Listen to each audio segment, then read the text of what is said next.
Welcome to J news. ముందుగా headlines చూద్దాం. AP cabinet పలు కీలక నిర్ణయాలు. మున్సిపల్ చట్ట సవరణ ఆర్డినెన్స్ కు ఆమోదం. భవనాలు లేఅవుట్ల అనుమతుల బాధ్యత మున్సిపాలిటీలకు అప్పగింత.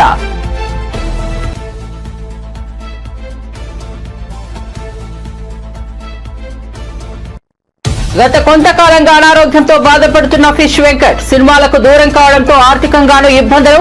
సాయం కోసం భార్య సూచనతో పవన్ ను కలిసిన వెంకట్ 2 లక్షల ఆర్థిక సాయంతో పాటు ఆయన చికిత్సకు సహకరిస్తారని పవన్ హామీ. బోరుగడ్డకు షాక్ ఇచ్చిన హైకోర్టు. ముందస్తు బెయిల్ పిటిషన్ కొట్టివేత. అసభ్యకరమైన పోస్టులు పెట్టడమే పనిగా పెట్టుకున్నారా అంటూ సీరియస్. ఇలాంటి వారిని క్షమించడానికి వీల్లేదని తేల్చి చెప్పిన జడ్జ్.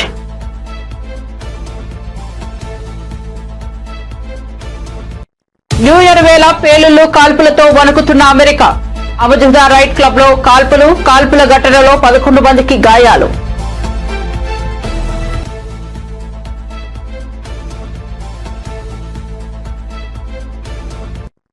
ఈ నెల 8న విశాఖకు రానున్న మోదీ నేరుగా ఏయూ ఇంజనీరింగ్ కాలేజీకి. అక్కడి నుంచే పలు ప్రాజెక్టులకు వర్చువల్ గా శంకుస్థాపన. హాజరు కానున్న CM Chandrababu, deputy CM Pawan Kalyan.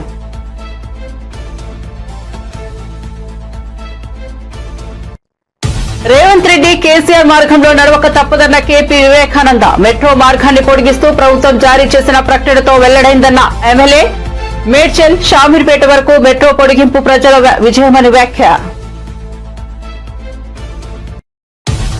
ఇక వార్త వివరాల్లోకి వెళ్తే ఏపీ కేబినెట్ సమావేశం కీలక నిర్ణయాలకు ఆమోద ముద్ర వేసింది. ముఖ్యమంత్రి చంద్రబాబు అధ్యక్షతన గురువారం మంత్రివర్గ సమావేశం రాష్ట్ర సచివాలయంలో గురువారం జరిగింది. ఈ సందర్భంగా 14 అంశాలపై చర్చ జరపగా అన్నింటికీ ఆమోదం వ్యక్తం చేసింది. ముఖ్యంగా రాష్ట్ర పెట్టుబడుల ప్రోత్సాహకాల బోర్డు తెలిసిన 1,82,162 కోట్ల పెట్టుబడులకు గ్రీన్ సిగ్నల్ ఇచ్చింది. పెట్టుబడుల వల్ల 2,63,411 మందికి ఉద్యోగాలు వచ్చే అవకాశం ఉందని వెల్లడించింది. అమరావతిలో 2,733 కోట్ల పనులకు, రామాయపట్నంలో వీపీసీఎల్ రిఫైనరీ నిర్మాణానికి, కాకినాడలో గ్రీన్ అమోనియా ప్లాంట్ ఏర్పాటుకు ఆమోదం తెలిపింది. డాక్టర్స్ కానివ్వండి, లేదా పారామెడికల్ స్టాఫ్ కానివ్వండి, 191 మందిని మంజూరు చేయడం జరిగిందని చెప్పేసి మనం చేస్తాను. దీంట్లో ఏమిటంటే 7,44,00,000లో 90%, నాకు తెలిసి 90% అనుకుంటాను, కేంద్ర ప్రభుత్వం భరిస్తుంది. కేవలం 10%, 10 or 15% రాష్ట్ర ప్రభుత్వం భరిస్తుంది.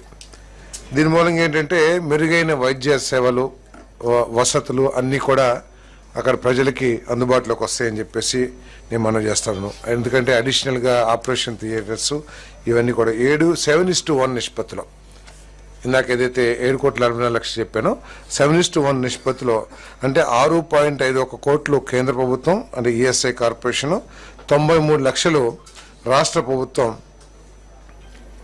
పెట్టుబడి పెడుతుంది. తిరుపతిలో ఈఎస్ఐ హాస్పిటల్, తిరుపతిలో ఈఎస్ఐ హాస్పిటల్ 5.5 సంవత్సరాల క్రితం విధ్వంస పరిపాలన మూలంగా అమరావతిలో పనులన్నీ కూడా ఎక్కడున్నవి అక్కడే అన్నట్లు గత ప్రభుత్వం ఆపేసిన విషయం మనందరికీ తెలిసిందే. ఏపీలో వరుస భూ ప్రకంపనలు ప్రజలను భయాందోళనకు గురి చేస్తున్నాయి. ఈ నేపథ్యంలో ప్రకాశం జిల్లాలోని ముండ్లమూరు మండలంలో గత డిసెంబర్ నెలలో భూమి స్వల్పంగా కంపించిన విషయం తెలిసిందే. ఈ నేపథ్యంలో ప్రకాశంలో మరోసారి భూ ప్రకంపనలు కలకలం రేపాయి. ముండ్లమూరు పరిసర ప్రాంతాల్లో సెకండ్ పాటు భూమి కంపించింది. మధ్యాహ్నం 1:43 భూమి కంపించినట్లు సమాచారం. భయాందోళనకు గురైన స్థానికులు ఇంటి నుంచి బయటకు పరుగులు తీశారు. వరుస భూ ప్రకంపనలు రాష్ట్రంలో సంభవించడంతో ఎప్పుడు ఏం జరుగుతుందోనని ప్రజలు తీవ్ర ఆందోళన వ్యక్తం చేస్తున్నారు. రైతు భరోసాపై ఏర్పాటైన కేబినెట్ సబ్ కమిటీ భేటీ ముగిసింది. గురువారం సచివాలయంలో డిప్యూటీ సీఎం బట్టి విక్రమార్క నేతృత్వంలో మంత్రివర్గ ఉపసంఘం సమావేశమైంది. మంత్రులు తుమ్మల నాగేశ్వరరావు, పొంగులేటి శ్రీనివాసరెడ్డి, కోమటిరెడ్డి వెంకటరెడ్డి తదితరులు హాజరైన ఈ భేటీలో రైతు భరోసా విధి విధానాలపై ప్రధానంగా చర్చించినట్టు తెలుస్తోంది. పంట పండించే ప్రతి రైతుకు రైతు భరోసా ఇవ్వాలని చర్చ జరిగినట్టు తెలుస్తోంది. రైతు భరోసాకు సంబంధించి రైతుల నుంచి దరఖాస్తులు తీసుకోవాలని నిర్ణయించింది. జనవరి 5 నుంచి 7వ తేదీ వరకు దరఖాస్తులు తీసుకునే అవకాశం కనిపిస్తుంది. కనిపిస్తోంది. రైతు భరోసా విధి విధానాలపై ఎల్లుండి జరగబోయే రాష్ట్ర కేబినెట్ సమావేశంలో ఫైనల్ నిర్ణయం తీసుకుని జనవరి 14వ తేదీ నుంచి రైతు భరోసా అమలు చేయబోతోంది. అయితే రైతు భరోసా విషయంలో ఇప్పటికే ప్రజలు వివిధ సంస్థల నుంచి ప్రభుత్వం పలు సూచనలు స్వీకరించింది. వైసీపీ నేత ఏపీ 500 మాజీ చైర్మన్ గౌతమ్ రెడ్డికి సుప్రీంకోర్టులో రిలీఫ్ దొరికింది. హత్యాయత్నం కేసులో ఆయన అరెస్ట్ చేసేందుకు పోలీసులు యత్నిస్తున్నారు. ఇప్పటికే ఆయనకు నోటీసులు సైతం జారీ చేశారు. అరెస్టు చేస్తారనే ప్రచారంతో కొద్ది రోజులుగా అజ్ఞాతంలోకి వెళ్లారు. ఈ నేపథ్యంలో ఆయనకు ఊరట లభించింది. తనపై ఎలాంటి తీవ్రమైన చర్యలు తీసుకోవద్దని సుప్రీంకోర్టులో గౌతమ్ రెడ్డి పిటిషన్ దాఖలు చేశారు. ఈ పిటిషన్ పై ధర్మాసనం విచారణ జరిపింది. గౌతమ్ రెడ్డి అభ్యర్థులతో ఏకీభవించింది. తదుపరి విచారణ వరకు ఎలాంటి తీవ్రమైన చర్యలు తీసుకోవద్దని ఉత్తర్వులు జారీ చేసింది. అంతేకాదు ప్రభుత్వానికి ఫిర్యాదుదారులకు నోటీసులు జారీ చేసింది. ప్రధాని నరేంద్ర మోదీ ఈ నెల 8న ఆంధ్రప్రదేశ్ లో పర్యటించనున్నారు. ఈ టూర్ కు సంబంధించి ప్రధాని కార్యాలయం ఏపీ అధికారులకు సమాచారం అందించింది. ఈ నెల 8న ప్రధాని మోదీ విశాఖపట్నంలో ల్యాండ్ అవుతారని, అక్కడి నుంచి నేరుగా ఆంధ్ర యూనివర్సిటీ చేరుకుంటారని తెలుస్తోంది. AP CM Chandrababu, deputy CM Pawan Kalyan ప్రధానికి స్వాగతం పలుకుతారని అధికారులు తెలిపారు. ఎయిర్పోర్ట్ నుంచి ప్రధానితో పాటు వారు కూడా ఏయూ చేరుకుంటారని వివరించారు. అక్కడి నుంచే ప్రధాని మోదీ ఏపీలోని పలు ప్రాజెక్టులకు వర్చువల్ గా శంకుస్థాపన చేస్తారని సమాచారం. తెలంగాణ ముఖ్యమంత్రి రేవంత్ రెడ్డి మాజీ సీఎం కేసీఆర్ మార్గంలో నడవక తప్పదని బీఆర్ఎస్ ఎమ్మెల్యే కేపీ వివేకానంద అన్నారు. మేడ్చల్ షామీర్పేట వరకు మెట్రో మార్గాన్ని పొడిగిస్తూ ప్రభుత్వం జారీ చేసిన ప్రకటనతో అది మరోసారి తేలిందన్నారు. కేవలం ఒక మెట్రో విషయంలోనే కాదని అన్నింటా కేసీఆర్ ను అనుసరించక తప్పదన్నారు. తెలంగాణ భవన్లో ఏర్పాటు చేసిన మీడియా సమావేశంలో ఆయన మాట్లాడుతూ హైదరాబాద్ నార్త్ సిటీ వైపు మెట్రో మార్గం పొడిగింపు ప్రజల విజయమన్నారు. మెట్రో పొడిగింపు నిర్ణయం సంతోషమేనని, కానీ ఎప్పుడు దీనిని పూర్తి చేస్తారో చెప్పాలని ప్రశ్నించారు. ఎలివేటెడ్ కారిడార్ కోసం ఇప్పటి వరకు తట్టెడు మట్టి తీయలేదన్నారు. మారిపోయిన తర్వాత రేవంత్ రెడ్డి గారు కేసీఆర్ గారి ఆనవాలు లేకుండా చేయాలా, కేసీఆర్ గారి పైన కక్షతోని, కేసీఆర్ గారి పైన కుట్రలతోని బీఆర్ఎస్ పార్టీకి మరి చెడ్డ పేరు వచ్చే విధంగా, టీఆర్ఎస్ పార్టీని డిఫేమ్ చేసే విధంగా కేసీఆర్ గారు తీసుకున్న నిర్ణయాలు తప్పుడు నిర్ణయాలని చెప్పి చిత్రీకరించే ఒక ప్రయత్నంలో భాగంగా వారు అధికారంలో రాగానే బీఆర్ఎస్ పార్టీ తీసుకున్నటువంటి అప్పట్లో ప్రభుత్వంలో కేసీఆర్ గారు తీసుకున్న అనేక నిర్ణయాలని మరి వ్యతిరేకిస్తూ అమలయ్యే పనులను కూడా క్యాన్సిల్ చేసి ఇవన్నీ తప్పుడు నిర్ణయాలని చెప్పే ప్రయత్నం గత సంవత్సరం కాలం పాటు అంతా కూడా చేసినాడు. గడిచిన సంవత్సరం అంతా కూడా మరి తప్పుడు తడకల నిర్ణయాలతోని విధ్వంసకరమైనటువంటి అరాచకమైనటువంటి నిర్ణయాలు తీసుకొని అభివృద్ధిని అంతా కూడా తొంగులో తొక్కి అభివృద్ధిని కూడా అంతా కూడా నడ్డి విడిచే విధంగా, అంటే అభివృద్ధి ముందుకు తీసుకుపోయే విధంగా కాకుండా అన్నీ కూడా గత సంవత్సరం కాలం పాటు ప్రభుత్వం వచ్చిన తర్వాత మొన్న 31 డిసెంబర్ వరకు కూడా అన్ని నిర్ణయాలు కూడా తిరోగమన నిర్ణయాలే, అన్నీ కూడా తుగ్లక్ నిర్ణయాలే.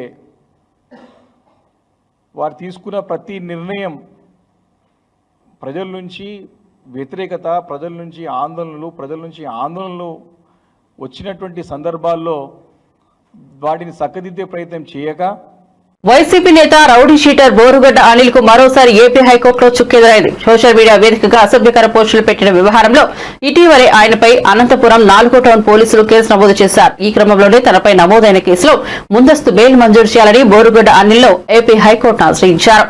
అయితే ఆయన పిటిషన్ పై విచారణ చేపట్టిన ధర్మాసనం బెయిల్ పిటిషన్ను కొట్టివేస్తూ తీర్పును వెలువరించింది. విచారణ సందర్భంగా నిందితుడు సోషల్ మీడియాలో అసభ్యకరంగా పోస్టులు పెట్టడమే పనిగా పెట్టుకున్నారా అని ధర్మాసనం ప్రశ్నించింది.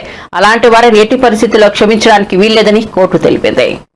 బీసీల పేరుతో ధర్నా చేయాలని నిర్ణయించిన బీఆర్ఎస్ ఎమ్మెల్సీ కల్వకుంట్ల కవితకు టీపీసీసీ అధ్యక్షుడు మహేష్ కుమార్ గౌడ్ కొన్ని ప్రశ్నలు వేసి సమాధానం చెప్పాలని డిమాండ్ చేశారు. ఈ మేరకు ఆయన ఒక ప్రకటన విడుదల చేశారు. 10 ఏళ్లుగా అధికారంలో ఉన్న బీఆర్ఎస్ పార్టీ బీసీలను వంచడమే కాకుండా వారికి న్యాయం అందాల్సిన నిధులను ఏ ఒక్క ఏడాదిలో కూడా ఖర్చు చేయకుండా వాటిని నిట్టనిలువుగా ఉంచిందని తెలిపారు. ఇప్పుడు అధికారం పోయిన తర్వాత బీసీలపై కపట ప్రేమ చూపుతూ కల్వకుంట్ల కుటుంబం వారిపై ముసలి కన్నీరు కారుస్తోందని విమర్శించారు. బీసీలకు మేలు జరగాలంటే కాంగ్రెస్ పార్టీ మాత్రమే చేయగలదని, అధికారం పోయిన తర్వాత బీఆర్ఎస్ కు బీసీలు గుర్తొచ్చారని పేర్కొన్నారు. స్థానిక ఎన్నికల్లో బీసీలకు అన్యాయం చేసి వారి గొంతు కోసింది బీఆర్ఎస్ అని వ్యాఖ్యానించారు. రేషన్ బియ్యం మాయం కేసులో ఏవన్ నిందితురాలు జయసుధకు పోలీసులు విచారించారు. తమ గోదాంలో రేషన్ బియ్యం మాయంపై ఆమెకు పోలీసులు పలు ప్రశ్నలు సంధించారు. లాయర్ల సమక్షంలో దాదాపు 2 గంటల పాటు ఆమెను ప్రశ్నించారు. గోదాంలో నిల్వ ఉంచిన రేషన్ బియ్యం ఎలా మాయం అయ్యాయని, దాని వెనుక ఎవరున్నారని ప్రశ్నించారు. అయితే గోదాం వ్యవహారాలు తనకు తెలియదని జయసుధ చెప్పినట్టు తెలుస్తోంది. అంతేకాదు ఈ విషయాన్ని మేనేజర్ మానస తేజకే తెలుసునని చెప్పినట్లు సమాచారం. రాష్ట్ర ప్రభుత్వం వెంటనే పంట బీమా అమలు చేయాలని, ప్రకృతి వైపరీత్యాలు వచ్చినప్పుడు ఎవరో వస్తారు, సాయం చేస్తారు అనే పరిస్థితి లేకుండా వారికి భరోసా కల్పించాలని బీజేపీ ఎంపీ మాజీ మంత్రి ఈటెల రాజేందర్ డిమాండ్ చేశారు. రైతుల సంక్షేమానికి పీఎం కిసాన్ సహాయం, ఎరువుల సబ్సిడీ పెంచుతూ ఫసల్ బీమా పరిధిని విస్తరిస్తూ కేంద్ర కేబినెట్ తీసుకున్న నిర్ణయాల పట్ల ఆయన హర్షాతిరేకాలు వ్యక్తం చేశారు. అత్యాధునిక సాంకేతికతను దేశానికి అందించడమే కాదు, రైతాంగానికి, వ్యవసాయానికి కూడా ప్రధాని నరేంద్ర మోదీ ప్రభుత్వం అంతే పెద్దపీట వేస్తోందన్నారు. ఏపీలో 7 నెలల చంద్రబాబు పాలన ప్రజలను ఏడిపించే పాలనగా కొనసాగిందని వైసీపీ ఎమ్మెల్సీ వరదు కళ్యాణి ఆరోపించారు. విశాఖలో ఆమె మీడియాతో మాట్లాడుతూ గత ఎన్నికల్లో చంద్రబాబు ప్రజలకిచ్చిన హామీలో ఏ ఒక్కటి నెరవేర్చకపోవడంతో 2024 వెన్నుపోటు నామ సంవత్సరంగా మిగిలిపోతోందని పేర్కొన్నారు. అన్ని వర్గాల ప్రజలను మోసం చేశారని ఎద్దేవా చేశారు. 50% పైగా ఉన్న మహిళలను నట్టేట ముంచారని అన్నారు. దేశంలోనే ముఖ్యమంత్రుల్లో అత్యంత సంపన్నుడి జాబితాలో ప్రథమ స్థానంలో ఉన్న చంద్రబాబు పాలనలో మాత్రం వెనకజలో ఉన్నారని విమర్శించారు. ప్రజల దగ్గరికి వచ్చేసరికి ప్రజలు మళ్ళీ నమ్మి ఓటేశారు. ఇప్పుడు ఈ 7 నెలల పాలన చూసి ఎలుగుబంటి తోలి ఎన్నాళ్ళు వృద్ధికినా కూడా నలుపు నలుపే గాని తెలుపు కాదు అన్న చందంగా ఉంది మా పరిస్థితిని ఈరోజు ఆంధ్రప్రదేశ్ రాష్ట్రంలో ప్రజలు బాధపడే పరిస్థితిని తీసుకొచ్చారు.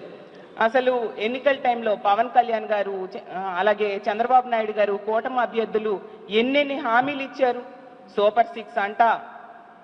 సూపర్ 6 ఈరోజు ఒక్కటి కూడా అమలు కాని పరిస్థితి మనం క్లియర్గా చూస్తూ ఉన్నాం. సూపర్ 6 ఈరోజు సూపర్ షాక్గా మారిపోయింది. మహాశక్తి మహా మోసంగా మారిపోయింది. తల్లికి వందనమేమో పిల్లల పాలిట శాపంగా మారిపోయింది. అలాగే తీసుకుంటే యువగలం హామీలకు మంగళంగా మారిపోయిన పరిస్థితి మనం చూసాం. ఉచిత బస్ అనేది ఉత్తుత్తి బస్సుగా మారిపోయింది. ఇలా సూపర్ 6లో హామీలు ఏవి కూడా ఏ ఒక్కటి కూడా అమలు చేయకుండా గత 7 నెలల పాలనలో ప్రజల్ని నిట్ట నిలువుగా మోసం చేశారు ఈ కూటమి ప్రభుత్వం. అసలు ఎన్నికల టైంలో అరచేతిలో వైకుంఠం చూపించారు ఈ కూటమి అభ్యర్థులు చంద్రబాబు నాయుడు గారు. ఈ రోజు చూస్తే 7 నెలలకే నారాబారి నరకమైన పాలన చూపిస్తున్నారు అని ప్రజలు బాధపడి లబోదిబో అనే పరిస్థితిని ఈరోజు తీసుకొచ్చారు. మొన్నే ఏడీఆర్ రిపోర్ట్ వచ్చింది. చంద్రబాబు నాయుడు గారట రిచెస్ట్ సీఎం అంట. 31 మంది ముఖ్యమంత్రుల్లో మన దేశంలో చంద్రబాబు నాయుడు గారు రిచెస్ట్ సీఎం అంట. రిచెస్ట్ సీఎం మాట ఏంటో కానీ వర్స్ట్ పాలన ఈ ఆంధ్రప్రదేశ్ రాష్ట్రంలో చంద్రబాబు నాయుడు గారు ముఖ్యమంత్రి అయ్యాక ప్రజలకి చూపించడం మనందరము చూసాం. అలాగే చంద్రబాబు నాయుడు గారు ఒక పెద్ద స్టేట్మెంట్ ఇచ్చారు నిన్న. ఏంటి హామీలన్నీ చక్కగా అమలు చేసేసాను, సూపర్ 6 హామీలు సూపర్ సక్సెస్ అయ్యాయి అని చెప్తూ ఉన్నారు. దానికట పెన్షన్ పథకం చాలా సక్సెస్ఫుల్గా అమలు చేశాము. నేను సవాల్ చేస్తున్నాను ప్రతిపక్షాల వాళ్ళకి, అసలు ఇంత బాగా పెన్షన్ 4000 ఇచ్చి అమలు చేసే వాళ్ళు ఎవరైనా ఉన్నారా అనేసి అంటూ సవాల్ విసిరారు. చంద్రబాబు నాయుడు గారికి చెప్తున్నాను, మీ సవాల్ మేము స్వీకరిస్తున్నాం. మీ మహిళా అధ్యక్షురాలను పిలవండి, నేను కూడా ఒక మహిళా అధ్యక్షురాలుగా వస్తాను. మీరు సూపర్ 6లో ఏ హామీలు అమలు చేశారో చెప్పమనండి. మీరు ఏ విధంగా మోసం చేశారో మేము చెప్తాము. ఎంత ఘోరమైన పరిస్థితి అంటే ఈ పెన్షన్ అనే పథకం సూపర్ 6లో ఉందా లేదా కూడా చంద్రబాబు నాయుడు గారు మర్చిపోయారు. గత టైం అంటే 2014 నుంచి 19 మధ్య చంద్రబాబు నాయుడు గారు ముఖ్యమంత్రిగా ఉండేప్పుడు మేనిఫెస్టోని వెబ్సైట్లోంచి తీసేస్తే ఇప్పుడు మేనిఫెస్టోని మెమరీలోంచే చంద్రబాబు నాయుడు గారు తీసేసిన పరిస్థితి క్లియర్గా అర్థమవుతుంది.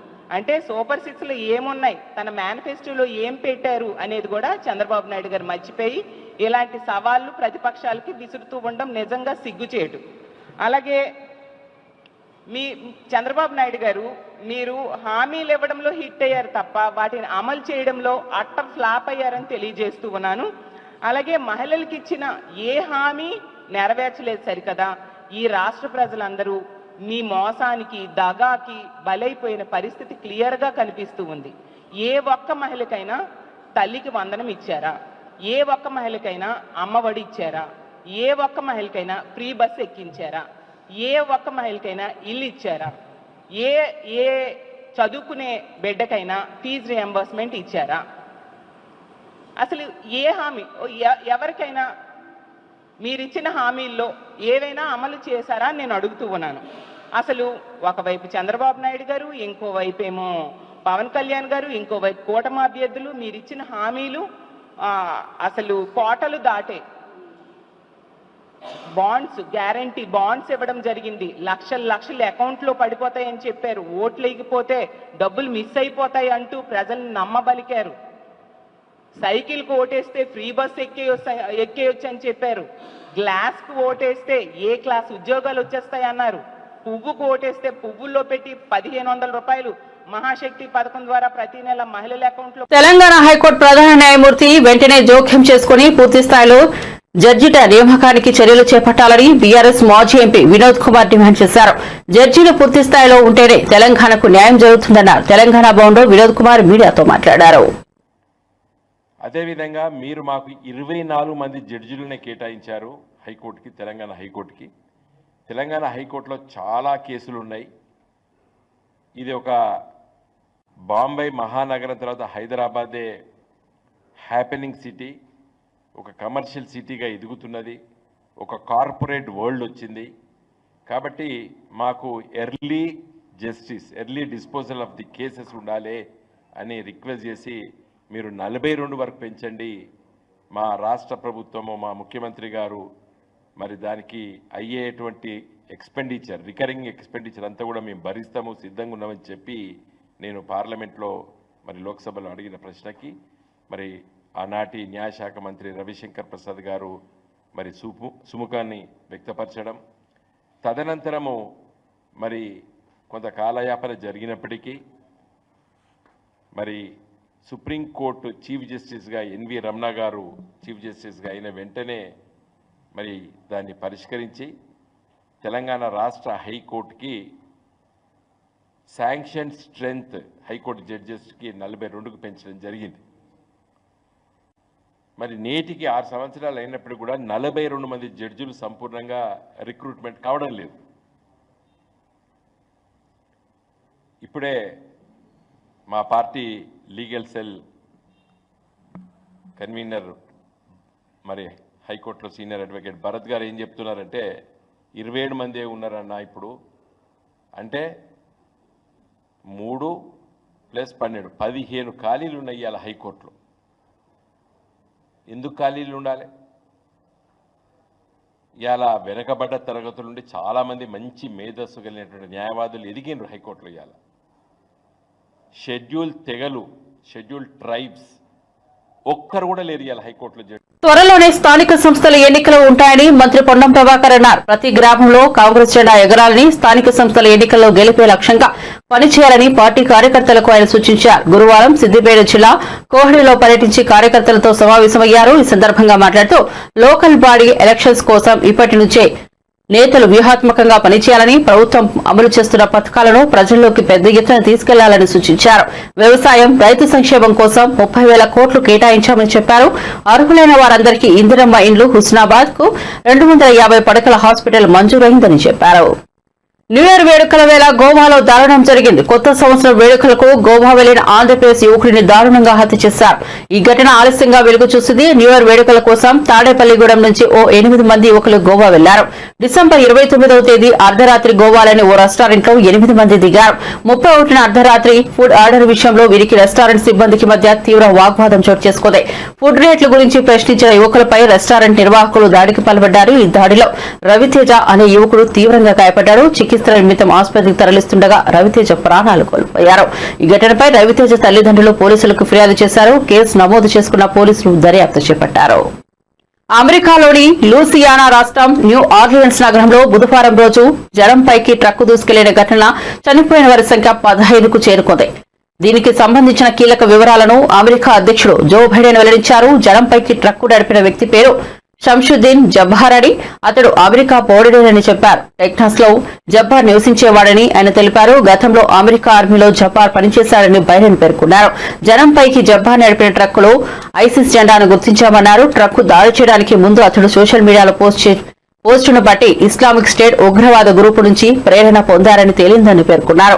జబ్బా నడిపిన ట్రక్కులో పేడు పదార్థాలు కూడా లభ్యమయ్యాయని బైడెన్ చెప్పారు. ఇక ఇదే అంశంపై FBI assistant special agent incharge Alethea Duncan స్పందించారు. ట్రక్కు దాడి ఘటనలో జబ్బార్తో పాటు ఇంకొందరి పాత్ర to determine what happened, why it happened, whether there was any continuing threat to public safety.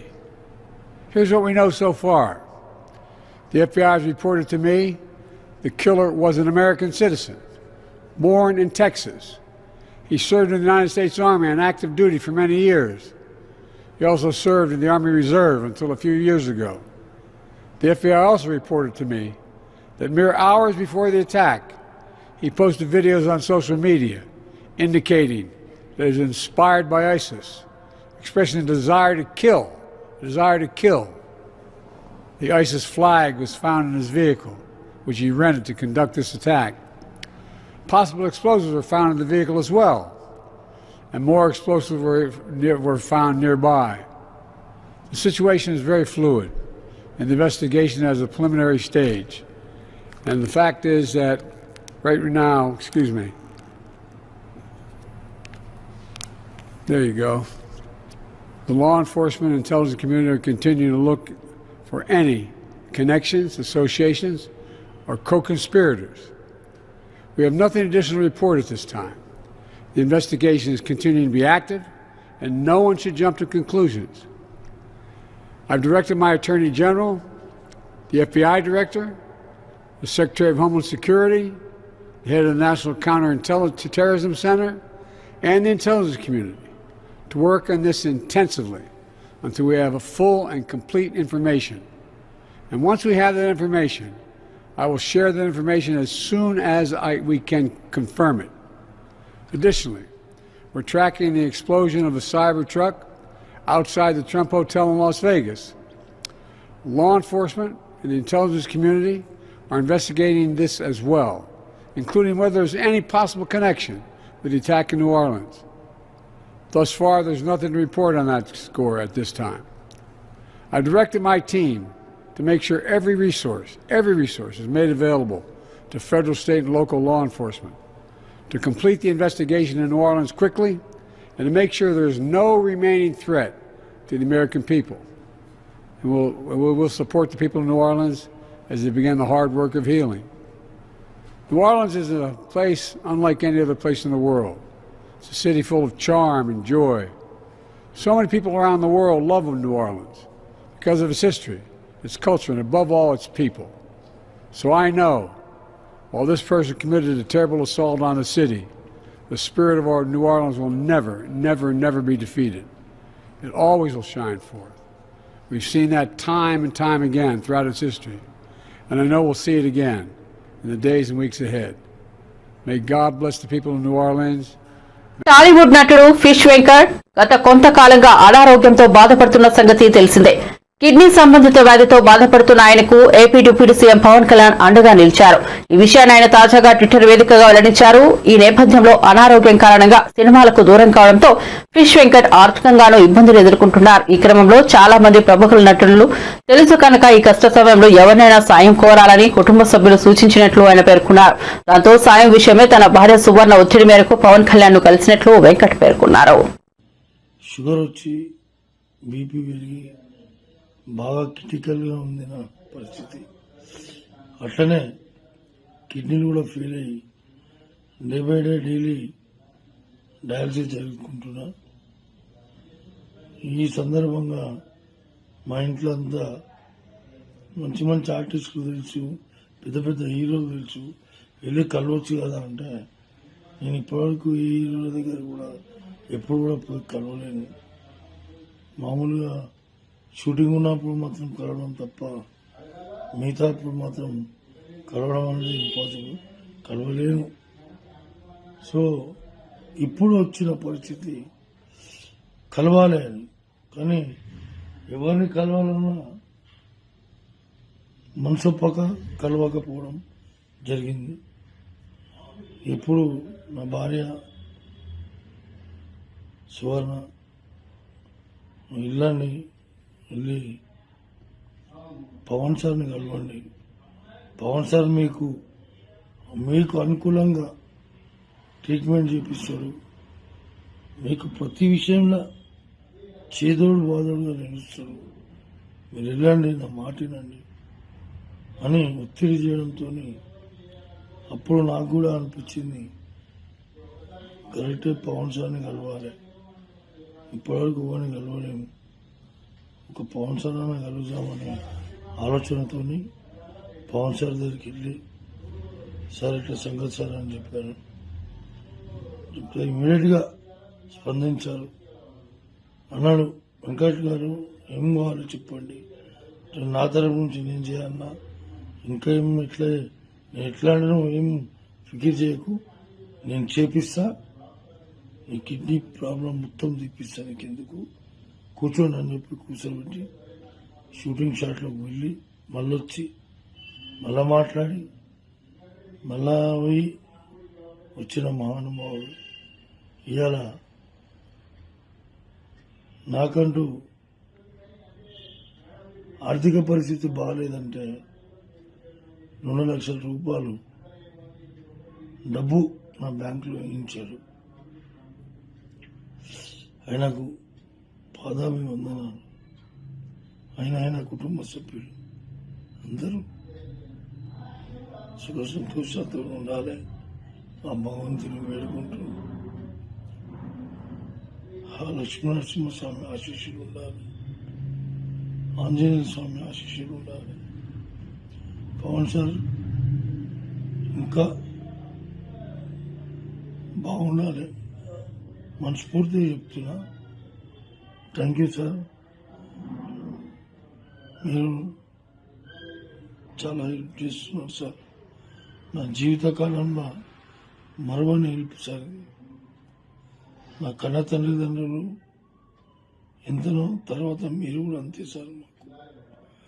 మా కుటుంబ సభ్యులందరికీ మీరు కూడా మా తల్లిదండ్రులే కానీ సార్. ఎందుకంటే నా లైఫ్లో ఫస్ట్ టైం నన్ను 2 లక్షల రూపాయలు. బులెటిన్ ముగించే ముందు హెడ్లైన్స్ మరోసారి చూద్దాం. ఏపీ కేబినెట్ పలు కీలక నిర్ణయాలు. మున్సిపల్ చట్ట సవరణ ఆర్డినెన్స్ కు ఆమోదం. భవనాలు లేఅవుట్ల అనుమతుల బాధ్యత మున్సిపాలిటీలకు అప్పగింత.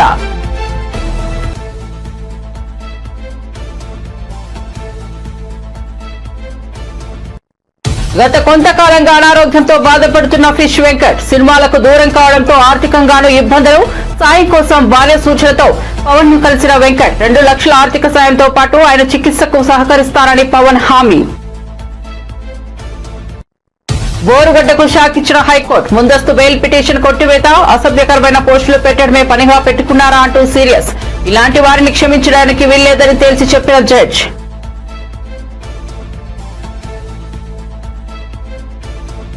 న్యూ ఇయర్ వేళ పేలుళ్లు కాల్పులతో వణుకుతున్న అమెరికా. అబుజా రైట్ క్లబ్ లో కాల్పుల ఘటనలో 11 మందికి గాయాలు.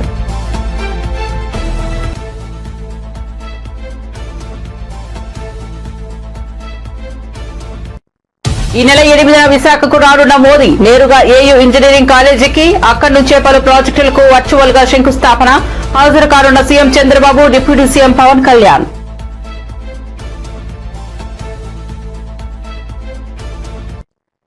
రేవంత్ రెడ్డి కేసీఆర్ మార్గంలో నడవక తప్పదన్న కేపీ వివేకానంద. మెట్రో మార్గాన్ని పొడిగిస్తూ ప్రభుత్వం జారీ చేసిన ప్రకటనతో వెల్లడైందన్న ఎమ్మెల్యే. మేడ్చల్, షామీర్పేట వరకు మెట్రో పొడిగింపు ప్రజల విజయమని వ్యాఖ్య. మరిన్ని అప్డేట్స్ కోసం చూస్తూనే ఉండండి జై న్యూస్.